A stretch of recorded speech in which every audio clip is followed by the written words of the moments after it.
السلام علیکم viewers, welcome to my YouTube channel Islamic Queens. تو آج ہم ایک بار پھر آپ کے سامنے حاضر ہیں ایک نئی ویڈیو کے ساتھ۔ آج کی اس ویڈیو میں ہم آپ کو بتانے والے ہیں ہمارے پیارے نبی جب اس دنیا میں تشریف لائے اس سے پہلے کے حالات معاملات اور ان کے آنے کے بعد کے حالات اور معاملات۔ تو شروع کرتے ہیں انشاءاللہ۔ ہمارے نبی صلی اللہ علیہ وآلہ وسلم سے پہلے اب سے کوئی 1400 سال پہلے کی بات ہے، دنیا کا بہت برا حال تھا۔ ہر طرف لوٹ مار، چوری، جھوٹ، دھوکہ، فریب، جوا، شراب، بے شرمی اور بے حیائی پھیلی تھی۔ پوری دنیا میں کفر اور شرک کا اندھیرا چھایا ہوا تھا۔ اللہ کی مرضی بتانے والا کوئی رسول نہ تھا۔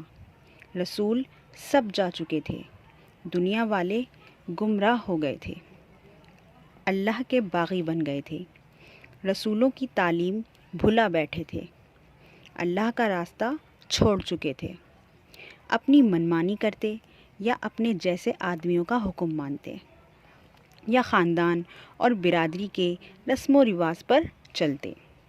اللہ کی کتابیں بگاڑ دی تھیں، ان میں اپنی اپنی باتیں ملا رکھی تھیں۔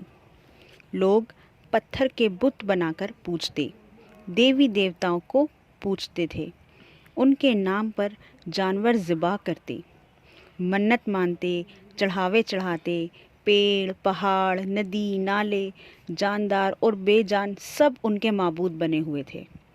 غرض جتنے آدمی تھے اتنے ہی راستے ہو گئے تھے۔ استغفر اللہ۔ اللہ کا دین چھوڑنے کا یہی نتیجہ ہوتا ہے۔ جب دنیا والے بہت زیادہ بگڑ گئے، بالکل ہی گمراہ ہو گئے، تو اللہ کو ان پر رحم آیا اور ان کی ہدایت کے لیے دونوں جہاں کے سردار حضرت محمد مصطفیٰ صلی اللہ علیہ وآلہ وسلم کو بھیجا۔ تو یہ ایسا منظر تھا جب ہمارے نبی اس دنیا میں تشریف لائے۔ آگے بتائیں گی اقرا خان۔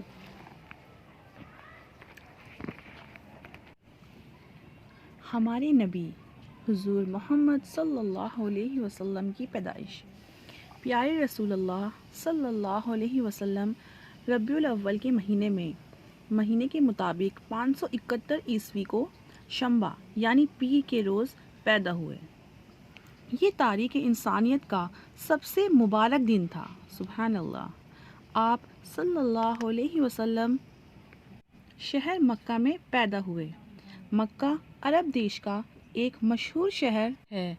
اللہ کا پاک گھر کعبہ اسی شہر میں ہے۔ عرب ہمارے یہاں سے دور، بہت دور سمندر پار ایک ملک ہے۔ یہ ملک ہمارے یہاں سے ویسٹ کی طرف ہے۔ تو ہمارے نبی اس طرح سے مکہ میں تشریف لائے۔ ہمارے نبی صلی اللہ علیہ وسلم کا خاندان۔ اس ملک میں بہت سے قبیلے تھے۔ قریش کا قبیلہ ان میں سب سے زیادہ عزت والا قبیلہ تھا۔ اسی قبیلے کے لوگ کعبہ کی خدمت کرتے تھے۔ سارا عرب قریش کی عزت کرتا تھا۔ پیارے رسول صلی اللہ علیہ وسلم اسی قبیلے سے تھے۔ آپ صلی اللہ علیہ وسلم کے قبیلے میں بعض بہت مشہور آدمی گزرے ہیں۔ ان میں ایک قصی تھے۔ قصی اپنے قبیلے کے سردار تھے۔ حج کے موقع پر سارے حاجیوں کو اپنا مہمان بناتے، 3 دن تک انہیں مفت کھانا کھلاتے۔ قصی کی اولاد میں ہاشم بہت مشہور ہیں۔ قبیلے کے تمام لوگوں میں ان کی بڑی عزت تھی۔ ہاشم بہت بہادر اور سخی تھے۔ ایک بار قحط پڑا۔ ہاشم نے اپنے پیسوں سے بہت زیادہ غلہ خریدا اور لوگوں میں مفت تقسیم کرایا۔ ہاشم کے کئی بیٹے تھے، ان میں سے مشہور عبد المطلب تھے۔ یہ بھی اپنے قبیلے کے سردار تھے۔ عرب میں پانی بہت کم ہے۔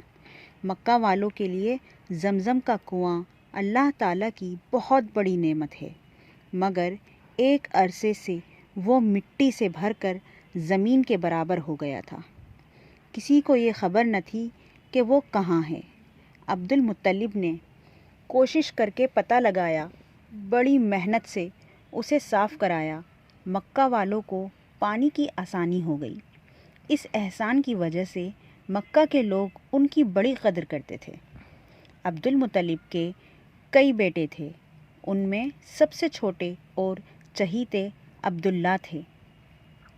یہی عبداللہ پیارے رسول صلی اللہ علیہ وآلہ وسلم کے ابو میاں تھے۔ عبداللہ کی شادی بی بی آمنہ سے ہوئی تھی۔ بی بی آمنہ پیارے رسول صلی اللہ علیہ وآلہ وسلم کی امی جان تھیں۔ عبداللہ پیارے رسول صلی اللہ علیہ وسلم کی پیدائش سے کچھ دن پہلے ہی انتقال فرما چکے تھے۔ دادا میاں عبد المطلب زندہ تھے۔ انہوں نے ہمارے نبی صلی اللہ علیہ وآلہ وسلم کی پیدائش کی خبر سنی تو بہت خوش ہوئے۔ گھر آئے، پوتے کو گود میں لیا، پیار کیا، کعبہ میں لے گئے، وہاں دعا مانگی، محمد نام رکھا۔ 7ویں دن عقیقہ کیا، سب کی دعوت کی۔ لوگوں نے پوچھا، یہ نام کیوں رکھا؟ بولے، میں چاہتا ہوں کہ میرے بیٹے کی ساری دنیا تعریف کرے۔ اللہ نے ان کی آرزو پوری کی۔ درود ہو پیارے رسول صلی اللہ علیہ وسلم پر، سلام ہو پیارے رسول آپ پر۔ تو میں اب آپ کو پیارے نبی کے بچپن کے بارے میں بتاؤں گی۔ مکہ کا رواج تھا کہ لوگ بچوں کو دیہات بھیج دیتے، وہیں ان کی پرورش ہوتی۔ آپ صلی اللہ علیہ وسلم کی امی جان نے بھی آپ صلی اللہ علیہ وسلم کو دیہات بھیج دیا۔ حضرت حلیمہ رضی اللہ عنہا نے آپ کی پرورش کی۔ حضرت حلیمہ رضی اللہ عنہا کے قبیلے کا نام بنی سعد تھا، اس لیے ان کو حلیمہ سعدیہ کہتے ہیں۔ وہ بہت نیک بی بی تھی۔ آپ صلی اللہ علیہ وسلم نے ان کا دودھ پیا، کھلی ہوا میں پلے بڑھے، خوب تندرست ہوئے، صاف ستھری بولی سیکھی، اور 2 سال بعد مکہ آئے۔ امی جان نے دیکھا، بہت خوش ہوئیں۔ مکہ میں بیماری پھیلی ہوئی تھی تو امی جان نے حضرت حلیمہ رضی اللہ عنہا کے ساتھ آپ صلی اللہ علیہ وسلم کو پھر بھیج دیا۔ جو بھی آپ صلی اللہ علیہ وسلم کی بھولی صورت دیکھتا، آپ صلی اللہ علیہ وسلم کو پیار کرتا، آپ صلی اللہ علیہ وسلم کی میٹھی باتیں سنتا، خوش ہوتا۔ آپ صلی اللہ علیہ وسلم بی بی حلیمہ رضی اللہ عنہا کے بچوں سے محبت کرتے تھے، وہ بھی آپ صلی اللہ علیہ وسلم سے محبت کرتے، اپنے ساتھ کھیل میں شریک کرتے۔ بکریاں چرانے جاتے تو آپ صلی اللہ علیہ وسلم کو اپنے ساتھ لے جاتے۔ 4 سال کے ہوئے تو امی جان کے پاس واپس آ گئے۔ امی آپ صلی اللہ علیہ وسلم کو دیکھ کر بہت خوش ہوئیں، محبت سے پالنے لگیں۔ 6 سال کی ہوئے تو آپ صلی اللہ علیہ وسلم کو لے کر مائکے گئیں۔ راستے میں بیمار ہو کر چل بسیں۔ ماں باپ دونوں کا سایہ سر سے اٹھ گیا۔ ام ایمن آپ صلی اللہ علیہ وسلم کو دادا میاں کے پاس لائیں۔ دادا میاں کو بہت دکھ ہوا، کیا کرتے، مرنا جینا اللہ کے اختیار میں ہے، آئی ہوئی گھڑی کو کون ٹال سکتا ہے۔ بڑے ہو کر پیارے رسول اللہ صلی اللہ علیہ وسلم ایک بار مقام ابوا سے گزرے۔ امی جان کی قبر دیکھ کر آپ صلی اللہ علیہ وسلم کا دل بھر آیا۔ آپ صلی اللہ علیہ وسلم کی آنکھوں میں آنسو دیکھ کر صحابہ بھی رونے لگے۔ ہمارے نبی صلی اللہ علیہ وسلم کی پرورش۔ دادا میاں آپ صلی اللہ علیہ وسلم کو بہت پیار کرتے۔ دادا میاں نے آپ صلی اللہ علیہ وآلہ وسلم کی پرورش کی، بہت محبت سے پالا۔ 8 سال کے ہوئے تو دادا میاں بھی چل بسے۔ مرتے وقت دادا میاں نے آپ صلی اللہ علیہ وآلہ وسلم کو ابو طالب کے حوالے کیا۔ ابو طالب آپ صلی اللہ علیہ وآلہ وسلم کے چاچا جان تھے۔ آپ صلی اللہ علیہ وآلہ وسلم کے کئی چاچا تھے۔ ابو طالب ان سب میں اچھے تھے۔ آپ صلی اللہ علیہ وسلم سے محبت کرتے، ہمیشہ ساتھ لیے پھرتے، پیار کرتے، کسی طرح کی تکلیف نہ ہونے دیتے۔ سفر میں بھی آپ صلی اللہ علیہ وآلہ وسلم کو ساتھ رکھتے۔ ہمارے نبی صلی اللہ علیہ وسلم کی جوانی۔ پیارے رسول اللہ صلی اللہ علیہ وسلم چچا جان کے سائے میں پلے بڑھے، رفتہ رفتہ جوان ہوئے۔ جوانی میں آپ صلی اللہ علیہ وسلم سب سے اچھے تھے۔ عرب کی جوان آپس میں لڑتے بھڑتے، آپ صلی اللہ علیہ وسلم لڑائی سے ہمیشہ دور رہتے۔ اکثر لوگ شراب پیتے، جوا کھیلتے، برے برے کام کرتے۔ آپ صلی اللہ علیہ وسلم ان چیزوں کو برا سمجھتے، غریبوں کو کھانا کھلاتے، مزدوروں کی مدد کرتے، کمزوروں کا ساتھ دیتے۔ سبحان اللہ۔ ہمارے نبی صلی اللہ علیہ وآلہ وسلم کی تجارت۔ چچا جان تجارت کرتے تھے، آپ صلی اللہ علیہ وآلہ وسلم بھی تجارت کرنے لگے۔ تجارت کو آپ بہت اچھا سمجھتے تھے۔ آپ صلی اللہ علیہ وآلہ وسلم بہت اچھے تاجر تھے، ہمیشہ سچ بولتے، جھوٹ کے پاس نہ جاتے۔ سب آپ صلی اللہ علیہ وآلہ وسلم کو صادق کہتے۔ آپ صلی اللہ علیہ وآلہ وسلم معاملہ صاف رکھتے، بہت امانت دار تھے۔ آپ صلی اللہ علیہ وآلہ وسلم کو امین کہتے۔ سب آپ صلی اللہ علیہ وسلم کی عزت کرتے۔ سب آپ صلی اللہ علیہ وآلہ وسلم پر بھروسہ کرتے۔ گھر گھر آپ صلی اللہ علیہ وآلہ وسلم کی امانت داری اور سچائی کا چرچا تھا۔ شام کا سفر۔ مکہ میں ایک مالدار خاتون تھی، ان کا نام تھا خدیجہ۔ بی بی خدیجہ رضی اللہ عنہا بیوہ تھی۔ ان کے شوہر مر چکے تھے۔ ان کا بہت بڑا کاروبار تھا، تجارت کے لیے لوگوں کو روپیہ دیتی تھیں اور انہیں نفع میں شریک کر لیتی تھیں۔ پیارے نبی رسول اللہ صلی اللہ علیہ وسلم کی امانت داری اور سچائی کا چرچا سنا تھا، تو بی بی خدیجہ نے خواہش کی کہ آپ ان کا مال تجارت لے کر سفر پر جائیں۔ آپ نے منظور فرما لیا اور بی بی خدیجہ کے غلام مسارہ کو لے کر شام یعنی سیریا کی طرف سفر پر روانہ ہوئے۔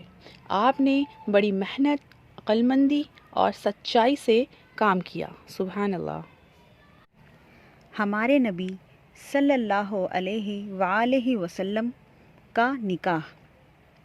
ہمارے نبی صلی اللہ علیہ وسلم بہت سا نفع کما کر شام کے سفر سے لوٹے، پائی پائی کا حساب دیا۔ بی بی خدیجہ رضی اللہ تعالی عنہا نیک تھیں، آپ صلی اللہ علیہ وآلہ وسلم کی اچھائیاں دیکھ کر بہت خوش ہوئیں۔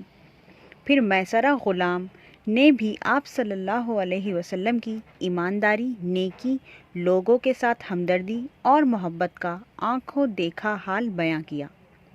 بی بی خدیجہ رضی اللہ تعالی عنہا بہت متاثر ہوئیں، خود نکاح کا پیغام دیا۔ آپ صلی اللہ علیہ وسلم تیار ہو گئے۔ چچا جان اور قریش کے کچھ اور لوگوں کو ساتھ لے کر بی بی خدیجہ رضی اللہ تعالی عنہا کے مکان پر پہنچے اور نکاح ہو گیا۔ اس وقت آپ 25 سال کے تھے۔ بی بی خدیجہ رضی اللہ تعالی عنہا کی عمر 40 سال تھی۔ امن کی کوشش اور حجر اسود کا فیصلہ۔ ایک دفعہ کا ذکر ہے، کعبہ کی مرمت ہو رہی تھی، پرانی دیواریں توڑ کر بنائی جا رہی تھیں۔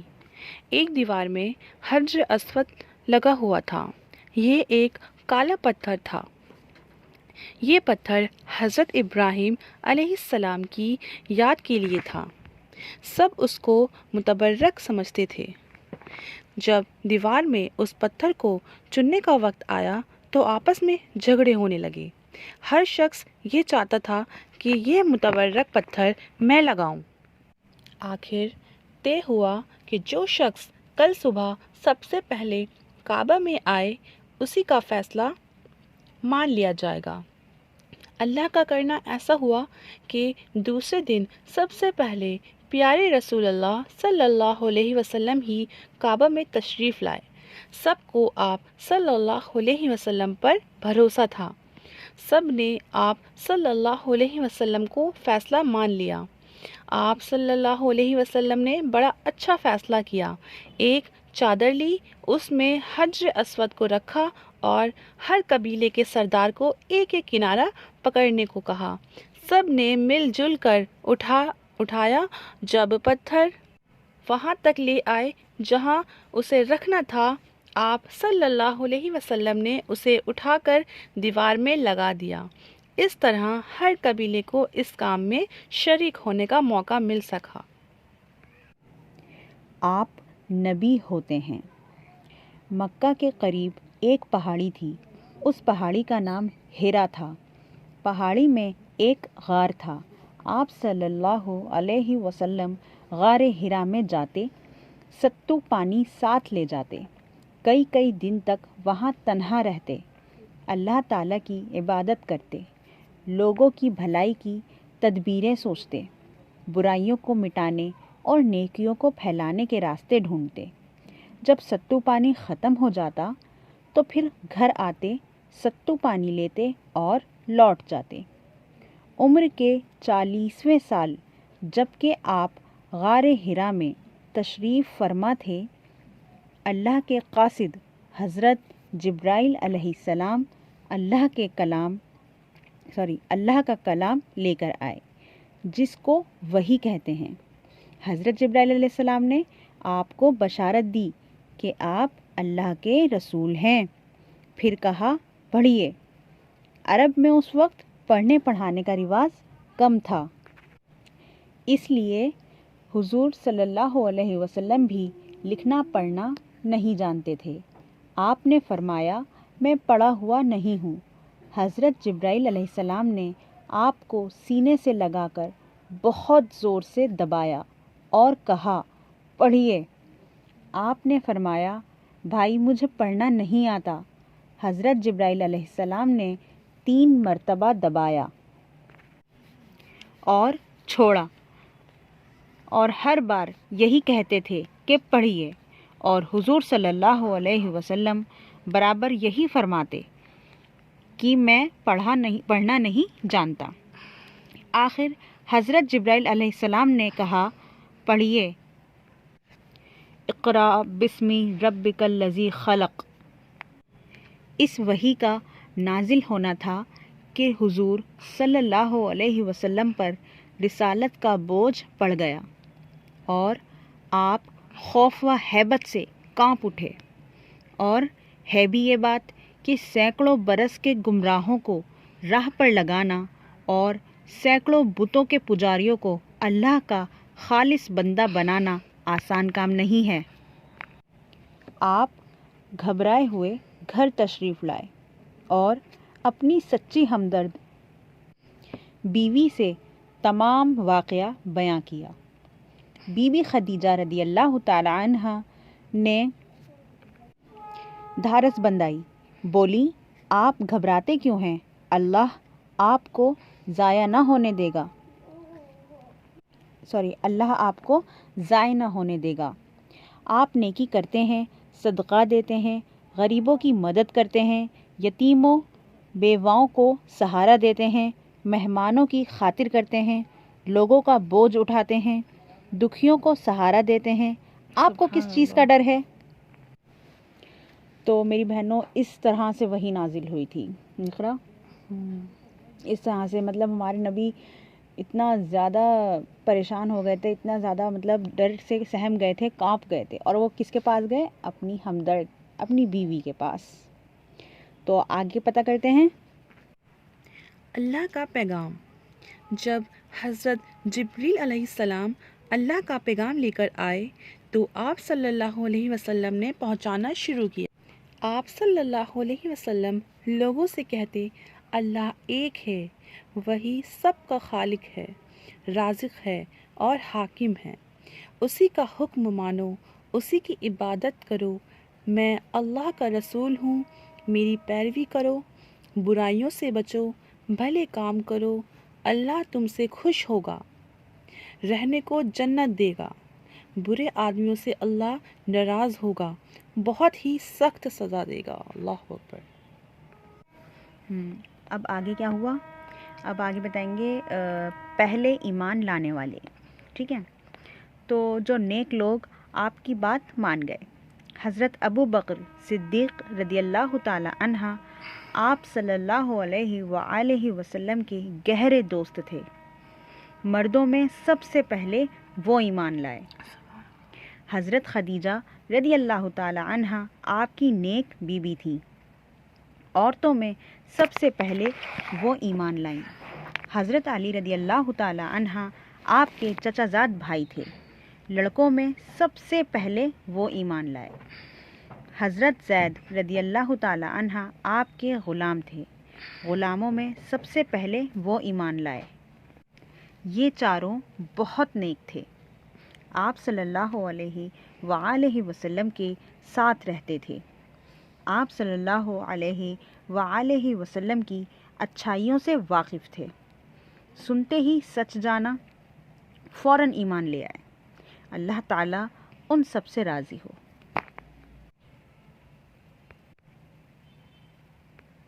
اب آگے پڑھتے ہیں پہاڑی کا واز۔ کچھ دن بعد اللہ کا حکم آیا، اے پیغمبر، تم اپنے قریبی رشتہ داروں کو اللہ کے عذاب سے ڈراؤ۔ آپ صلی اللہ علیہ وسلم نے ایسا ہی کیا۔ مکہ کے قریب ایک پہاڑی ہے، اس کا نام صفا ہے۔ آپ صلی اللہ علیہ وسلم اس پہاڑی پر چڑھ گئے اور مکہ والوں کو آواز دی۔ جب سب لوگ جمع ہو گئے تو آپ صلی اللہ علیہ وسلم نے فرمایا، میں پہاڑی کے اوپر ہوں اور تم پہاڑی کے نیچے، میں ادھر بھی دیکھ رہا ہوں اور ادھر بھی، مگر تمہاری نظر صرف ایک طرف ہے۔ اگر میں کہوں کہ اس پہاڑی کے پیچھے ڈاکوؤں کی ایک فوج ہے جو تم پر حملہ کرنے والی ہے تو کیا تم یقین کرو گے؟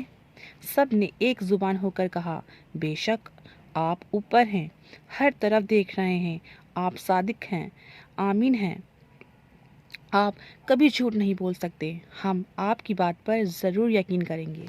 پھر آپ صلی اللہ علیہ وسلم نے فرمایا، لوگوں، یہ تو سمجھانے کے لیے ایک مثال تھی، یقین کرو موت تمہارے سر پر کھڑی ہے۔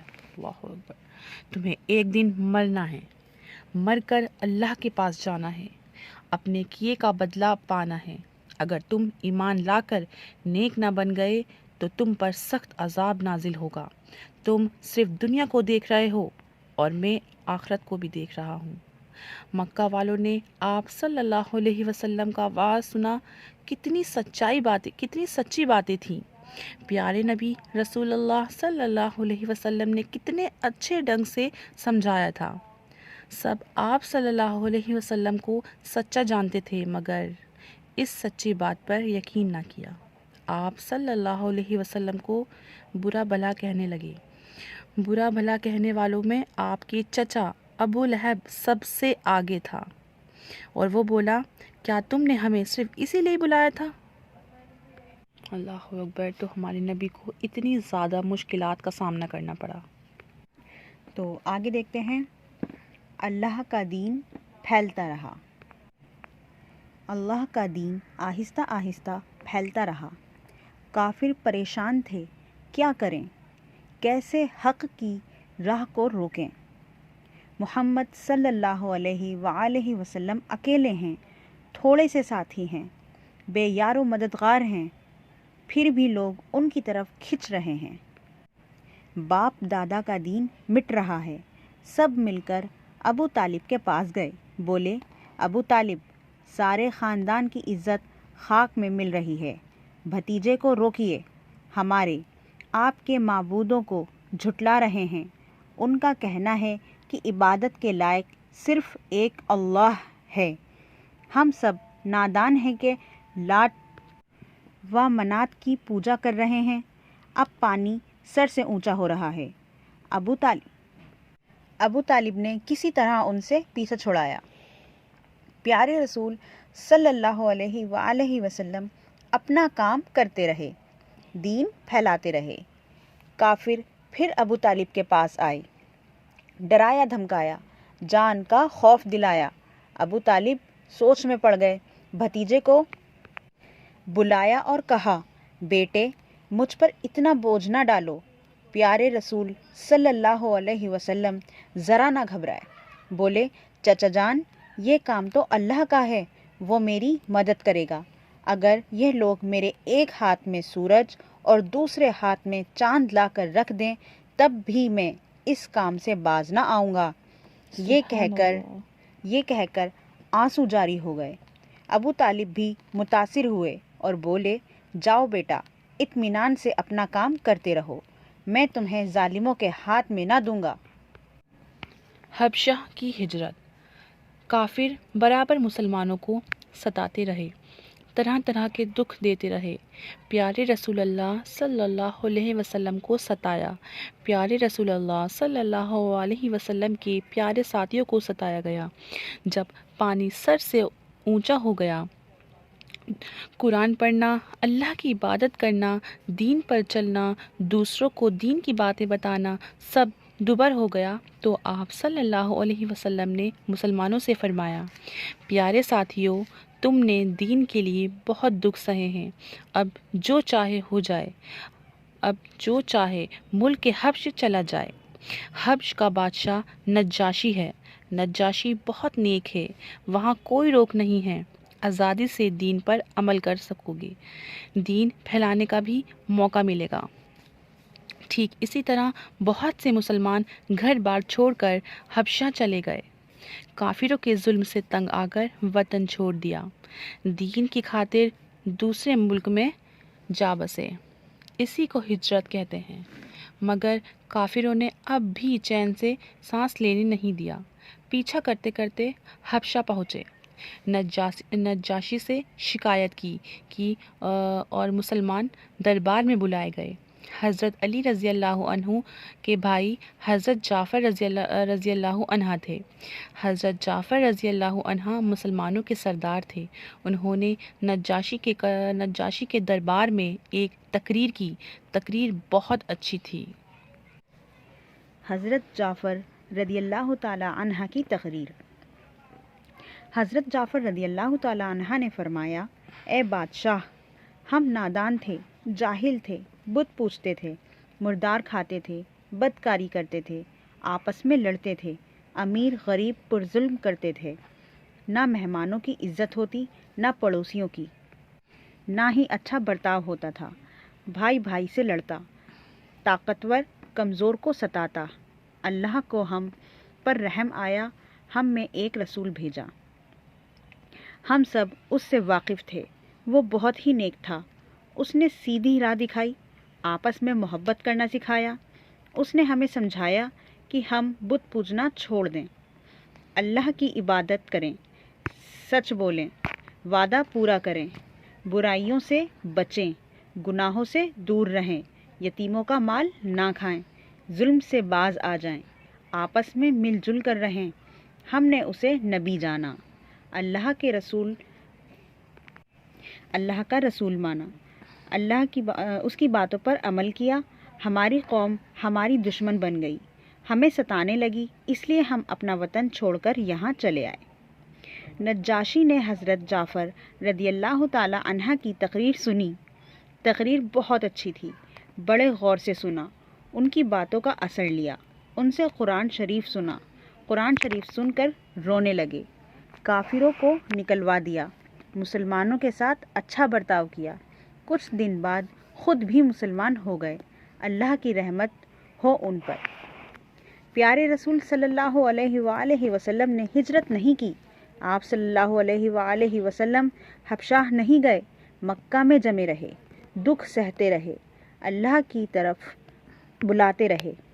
آپ صلی اللہ علیہ وسلم میلوں میں جاتے، منڈیوں میں جاتے، حج کے موقع پر جگہ جگہ سے آئے ہوئے لوگوں کو دین کی باتیں بتاتے، اس طرح رفتہ رفتہ مکہ کے باہر دین پھیلتا رہا۔ ماشاء اللہ۔ تو اب میں آپ کو بتاؤں گی مسلمانوں کا بوائیکاٹ کیسے کیا گیا۔ مکہ مکرمہ میں اسلام دھیرے دھیرے پھیلنے لگا، روزانہ کوئی نہ کوئی اسلام قبول کر لیتا۔ دشمنوں کو بہت فکر ہوئی، انہوں نے ہمارے نبی صلی اللہ علیہ وسلم اور مسلمانوں کو بائیکاٹ کیا، شیاب ابی طالب میں قید کر دیا۔ مسلمانوں کو سخت تکلیفوں کا سامنا کرنا پڑا۔ اس گھاٹی میں کھانے پینے کے لیے کچھ بھی نہیں تھا۔ مسلمان بوڑھے، بچے، عورتیں سب بھوک پیاس کی شدت سے برداشت کرتے رہے۔ مسلمان 3 سال تک اسی حالت میں اس گھاٹی میں قید رہے۔ اللہ اکبر۔ اب جو غم کا سال تھا، گھاٹی سے نجات پانے کے کچھ ہی عرصے بعد نبوت کے 10ویں سال آپ صلی اللہ علیہ وسلم کے مہربان چاچا ابو طالب کا انتقال ہو گیا۔ ابھی چاچا کا غم تازہ ہی تھا کہ وفادار اور جاں نثار بیوی حضرت خدیجہ رضی اللہ تعالی عنہا کی بھی وفات ہو گئی۔ ان دونوں واقعات سے ہمارے نبی صلی اللہ علیہ وآلہ وسلم کو سخت صدمہ پہنچا۔ ہمارے نبی صلی اللہ علیہ وسلم نے اس سال کو غم کا سال قرار دیا۔ اب قریش کو کھلم کھلا ستانے کا موقع مل گیا۔ پہلے تو ابو طالب کے لحاظ اور حضرت خدیجہ رضی اللہ تعالی عنہا کی خاطر کچھ دبے رہتے تھے، لیکن اب میدان صاف تھا۔ مشرکین مکہ نے ہمارے نبی صلی اللہ علیہ وآلہ وسلم کو بہت ستانا اور تکلیفیں پہنچانا شروع کر دیا۔ طائف کا سفر۔ مکہ سے تقریباً 50 میل دور ایک بستی ہے، اس کا نام طائف ہے۔ مکہ میں دین کا کام کرتے کرتے بہت دن ہو گئے تھے۔ مکہ کا ایک ایک آدمی آپ صلی اللہ علیہ وسلم کا دشمن تھا۔ کوئی آپ صلی اللہ علیہ وسلم کی بات پر دھیان نہیں دیتا۔ آپ صلی اللہ علیہ وسلم نے سوچا کہ اب طائف جا کر کیوں نہ اللہ کا پیغام سناؤں، ہو سکتا ہے کہ وہاں کچھ لوگ سنیں اور کچھ ساتھی مل جائیں اور مل کر اللہ کا دین کا کام کریں۔ یہ سوچ کر آپ صلی اللہ علیہ وسلم طائف گئے۔ طائف کے لوگ بہت برے تھے، انہوں نے آپ کی باتیں نہیں سنی، آپ صلی اللہ علیہ وسلم کے ساتھ بہت برا سلوک کیا، پتھروں سے مارا، گالیاں دیں، ستانے کے لیے نادان اور شریر بچے پیچھے لگا دیے۔ آپ لہو لہان ہو گئے۔ اللہ اکبر۔ مگر بد دعا نہ کی، برابر دعا ہی کرتے رہے کہ اے اللہ، یہ ناواقف ہیں، ان کو ہدایت دے۔ درود ہو پیارے رسول پر، سلام ہو پیارے رسول پر۔ سبحان اللہ، سبحان اللہ، سبحان اللہ۔ معراج کا سفر۔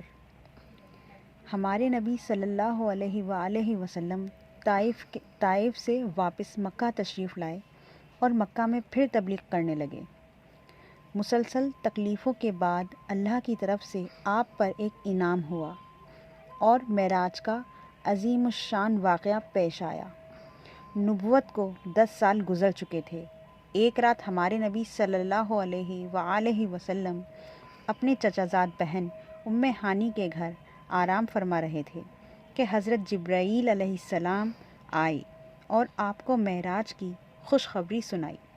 پھر ایک تیز رفتار سواری پیش کی جس کا نام براق تھا، جس پہ سوار ہو کر آپ صلی اللہ علیہ وسلم مکہ سے بیت المقدس آئے اور وہاں سے 7 آسمانوں کا سفر کیا، جنت و جہنم کو دیکھا اور پھر اللہ تعالیٰ کے دربار میں حاضر ہوئے۔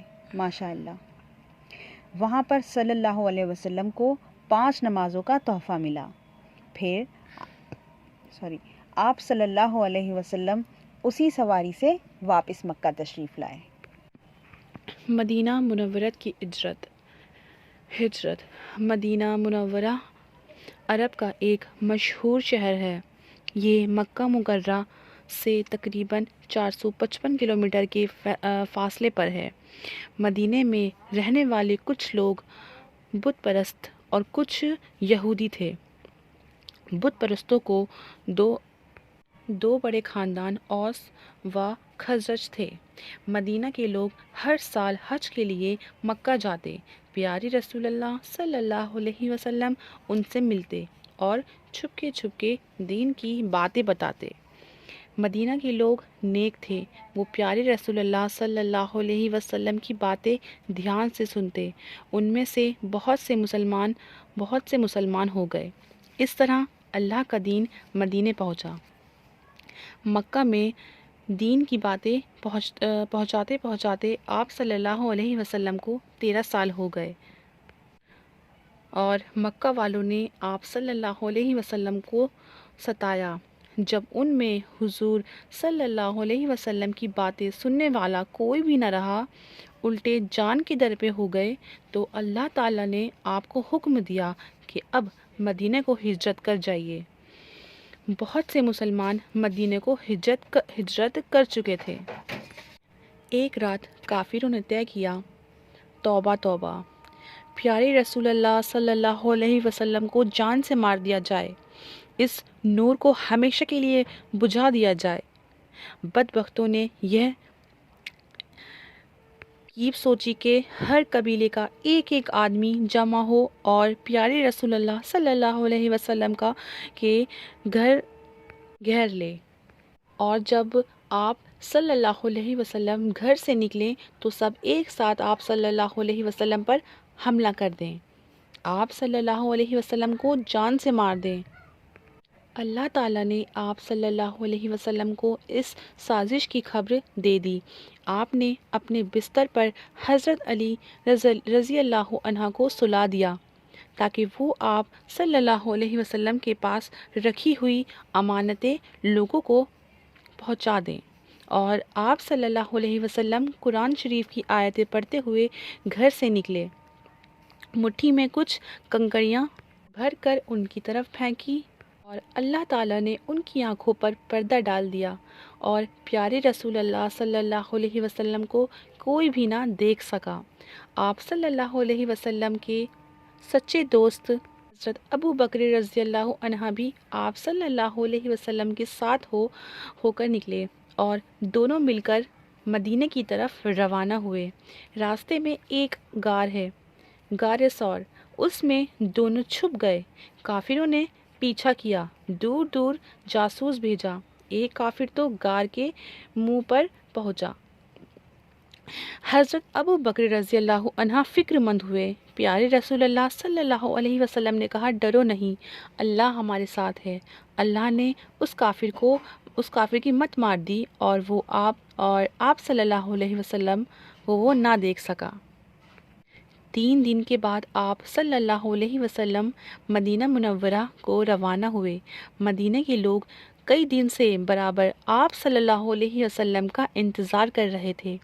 نبی کریم رسول اللہ صلی اللہ علیہ وسلم جب پہنچے تو لوگ بہت خوش ہوئے، بچیوں نے گیت گائے، اور ہر ایک یہ چاہتا تھا کہ حضور صلی اللہ علیہ وسلم ہمارے گھر ٹھہریں۔ حضور صلی اللہ علیہ وسلم نے فرمایا، میں وہیں رہوں گا، وہیں ٹھہروں گا جہاں اونٹنی جا کر بیٹھے گی۔ یہ شرف حضرت ابو ایوب انصاری رضی اللہ عنہ کو ملا۔ سبحان اللہ۔